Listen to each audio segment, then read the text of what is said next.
Assalamualaikum warahmatullahi wabarakatuh. Perkenalkan, nama saya Zelina Dwi Asna dengan NIM 113 dan teman saya Alicia Intan Stefania dengan NIM 109.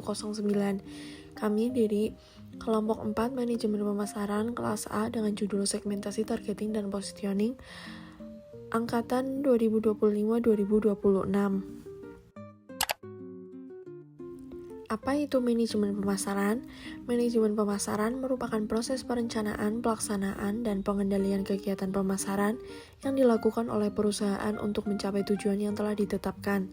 Dalam proses ini, perusahaan melakukan berbagai kegiatan seperti menganalisis kondisi pasar, memahami kebutuhan konsumen, menyusun strategi pemasaran, serta mengevaluasi hasil dari kegiatan pemasaran yang telah dilakukan. Selanjutnya, tujuan manajemen pemasaran yaitu untuk memahami kebutuhan dan keinginan konsumen, sehingga perusahaan dapat menciptakan produk atau jasa yang sesuai. Selain itu, manajemen pemasaran juga bertujuan untuk memastikan bahwa produk dapat dipasarkan dan disampaikan kepada konsumen secara efektif sehingga dapat menarik minat konsumen dan meningkatkan penjualan. Apa sih pentingnya strategi pemasaran? Strategi pemasaran penting karena persaingan pasar semakin ketat, perusahaan perlu strategi yang tepat. Salah satu strategi penting adalah STP, yaitu segmentasi, targeting, dan positioning. Konsep STP meliputi segmentasi, yaitu membagi pasar, targeting menentukan target pasar, positioning membangun citra produk. Selanjutnya, apa itu segmentasi pasar? Segmentasi pasar adalah strategi membagi pasar heterogen menjadi kelompok konsumen yang lebih kecil dan homogen, berdasarkan karakteristik, kebutuhan atau perilaku seperti demografis, geografis, psikografis, perilaku. Adapun tujuan segmentasi pasar yaitu untuk meningkatkan efisiensi pemasaran, mengoptimalkan anggaran dan meningkatkan daya saing dengan menargetkan konsumen yang tepat. Selanjutnya, jenis segmentasi pasar yaitu dibagi menjadi 4. Yang pertama demografis, geografis, psikografis, dan perilaku.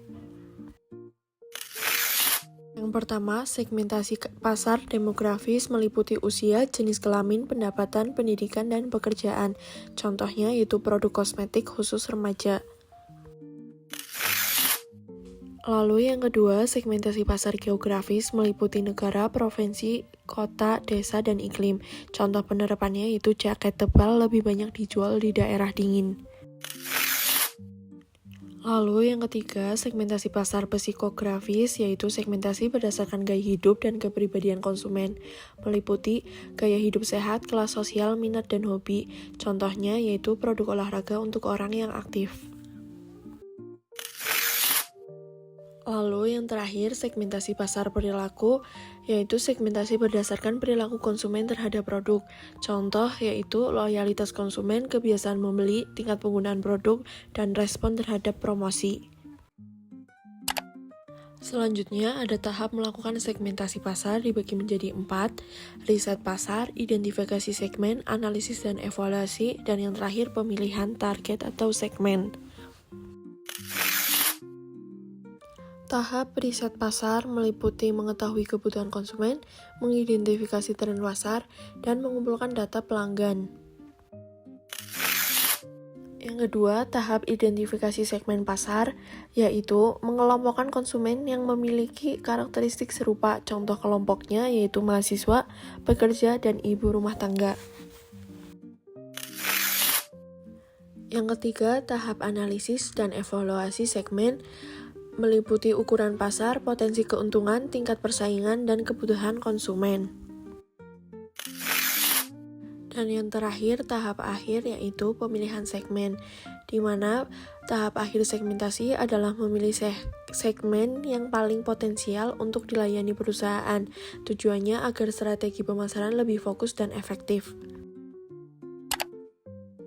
Selanjutnya, apa itu targeting? Targeting pasar adalah strategi memilah dan memilih kelompok konsumen spesifik berdasarkan demografi, geografis, psikografis, dan perilaku yang paling relevan untuk dijadikan sasaran utama produk agar pemasaran lebih efisien, hemat biaya, dan meningkatkan profitabilitas. Selanjutnya, tujuan targeting.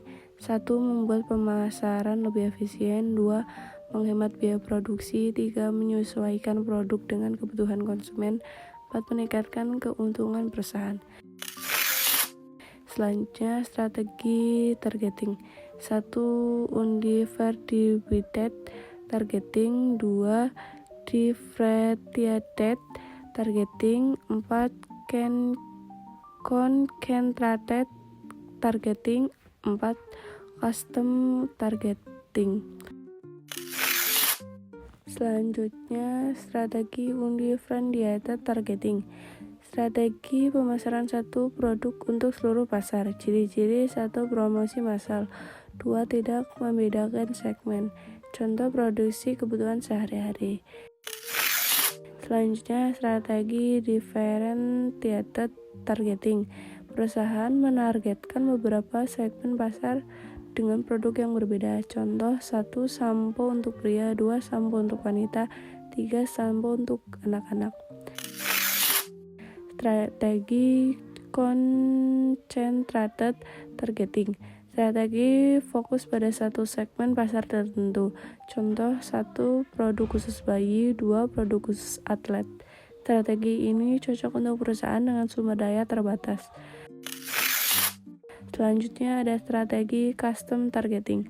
Strategi pemasaran yang sangat personal dan disesuaikan dengan individu. Contoh: 1. Rekomendasi produk di toko online. 2. Iklan sesuai minat pengguna. Selanjutnya, apa itu positioning? Positioning pasar adalah strategi pemasaran untuk menambahkan citra, keunikan, dan keunggulan sebuah merek atau produk di benak konsumen dibandingkan pesaing. Tujuan agar produk dipersepsikan lebih unggul dan menarik bagi target pasar, berfokus pada atribut, harga, dan manfaat khusus. Selanjutnya, faktor positioning. Beberapa faktor dalam menentukan positioning. 1. Atribut produk, fitur dan kualitas. 2. Harga murah atau premium. 3. Manfaat produk. 4. Target pengguna. 5. Perbandingan dengan pesaing. Selanjutnya, tahap positioning. 1. Analisis pasar dan pesaing. Memahami lanskap kompetitif. 2. Mengidentifikasi nilai unik. Unique selling proposition. Menentukan apa yang membedakan produk Anda. 3. Tentukan target audience, fokus pada segmen spesifik. 4. Komunikasi konsisten. Menyampaikan pesan pemasaran yang searah dan dengan positioning. 4. Evaluasi, menyesuaikan dengan tren pasar. Selanjutnya, hubungan segmentasi, targeting, dan positioning. STP merupakan proses yang saling berkaitan. 1. Segmentasi. 2. Membagi pasar menjadi kelompok konsumen. 3. Targeting. 4. Memilih segmen yang akan menjadi sasaran. 5. Positioning. 6. Menentukan citra produk di benak konsumen. Dengan strategi STP yang tepat, perusahaan dapat 1. Memahami pasar dengan lebih baik. 2. Menentukan konsumen yang dituju. 4. Meningkatkan daya saing produk. Selanjutnya yaitu kesimpulan. 1. Segmentasi membagi pasar menjadi beberapa kelompok konsumen.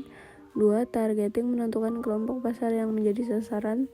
3. Positioning menempatkan citra produk di benak konsumen. 4. Strategi STP membantu pemasaran menjadi lebih terarah dan efektif.